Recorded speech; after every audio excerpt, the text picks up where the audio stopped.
Anupama serial से related update लेकर आ चुके हैं हम आपके बीच में। अगर सेल्फिश इंसान का बेस्ट एग्जांपल अगर आपको देखना है तो उसके लिए आपको अनुपमा का सीरियल देखना होगा। खास करके लेटेस्ट एपिसोड जो बीता है अनुपमा का वो देखना होगा, जिसमें राही आपको एक कैरेक्टर के रूप में दिखेगी, जिसको आप देखकर आपको समझ आ जाएगा कि सेल्फिश इंसान का प्रतिरूप होता क्या है। राही ने खुलकर फिर से अनुपमा पर इल्ज़ाम लगाना स्टार्ट किया। एक ऐसे वक्त में इल्ज़ाम लगाना स्टार्ट किया जिस वक्त वो मौत के एक तरह से मुंह के सामने बैठी हुई है। ऐसे वक्त में बोला जाता है इंसान सामने वाले का शुक्रिया अदा करता है या फिर मन में जितने भी मैल हो उसको पीछे छोड़कर अच्छी अच्छी बातें करता है। लेकिन राही, क्योंकि राही है, उसे उस वक्त भी अपने सारे जो किए कराए थे, जो उसने खुद किए हैं, उसका सारा ठिकरा जो था अपनी माँ मतलब अनुपमा के सर पे फोड़ना था। उसने खुलकर ना जाने क्या क्या बोला उस गटर में बैठकर, एक तरह से गंदी बातें ही बोली। जिस तरीके से अनुपमा को उसने बोला कि मुझे स्ट्रिप पे आना ही नहीं चाहिए था, देविका मासी की बातें मुझे माननी ही नहीं चाहिए था। मतलब इससे ये साबित होता है कि जो राही स्ट्रिप पे आई उसमें उसका बिल्कुल मन नहीं था, बस वो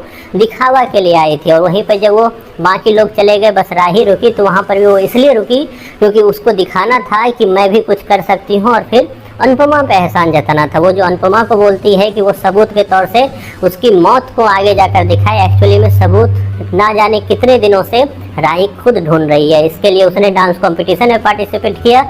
इसमें उसने प्रकाश भाव को एक तरह से उसको पकड़ने के लिए जो उसने प्लानिंग बनाई वो काम किया। मतलब इस चीज़ के लिए इसमें सारा क्रेडिट जो है राही लेना चाहती थी, जो वो ले नहीं पाई। खैर उसने ये भी बताया कि उसको किस तरीके से बचपन से एक चीज़ उसके दिल में गड़ी हुई है, वो ये है कि उसने अनुपमा ने पहले परी को क्यों बताया, उसको क्यों नहीं बचाया, जबकि उसे समझना चाहिए कि एटलीस्ट उसे बचा तो लिया।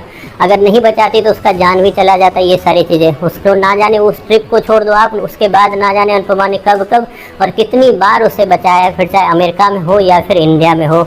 लेटेस्ट एग्जांपल अभी आपको देखने को मिलेगा कि किस तरीके से उस गटर में जहाँ पे एक परिंदा भी नहीं जा सकता था वहाँ पे अनुपमा पहुँची है और ना जाने कितनी समस्या को झेलते हुए पहुँची है।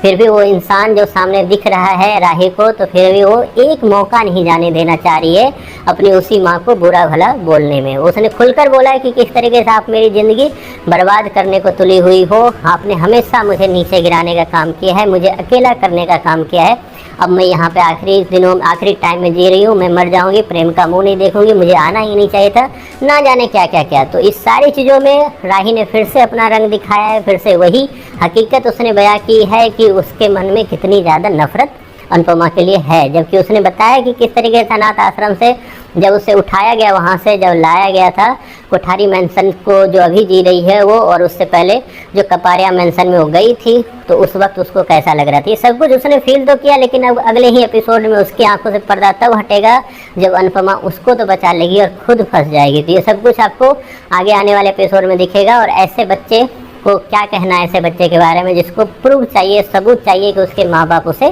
कितना प्यार करते हैं। प्रूफ लेते लेते ही सही, लेकिन वो अनुपमा को खो ना दे, और खो भी नहीं देगी तो फिर उसके साथ क्या ऐसे ही जो प्यार की जो भाषा है या ऐसे ही प्यार के जो रिलेशन है वो क्या बना के रख पाएगी, ये तो आगे एपिसोड में पता चलेगा। लेकिन इतना ज़रूर है कि माँ बेटी का ये रिश्ता, जो मैंने पहले भी आपको बताया था कि वो थोड़ी ही सही लेकिन थोड़ा अच्छे जगह पर आता हुआ दिख रहा है। रीयूनियन पूरी तरह से नहीं कह सकते, लेकिन इतना ज़रूर है कि अचानक से माँ बेटी एक दूसरे को गले तो लगाएंगे। पहले माँ ने बेटी को बचाया, अब दूसरी बार बारी है बेटी को माँ को बचाने की। खैर आपको कैसा लग रहा है अनुपमा के सीरियल, इसके बारे में आपकी जो भी राय है कमेंट बॉक्स में ज़रूर बताएं।